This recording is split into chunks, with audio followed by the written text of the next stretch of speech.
Hi అండి, welcome to our channel. ఈరోజైతే నేను పార్వతీపురం మండలం అండి, సీతంపేట మండలంలో సీతంపేటలో గిరిజన సంత అండి.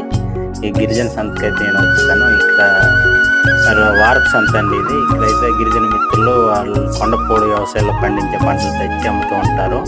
మల్లుదొర సంత అండి. వీడియో నచ్చితే తప్పకుండా లైక్ చేసి సబ్స్క్రైబ్ చేయండి ఫ్రెండ్స్. Thank you.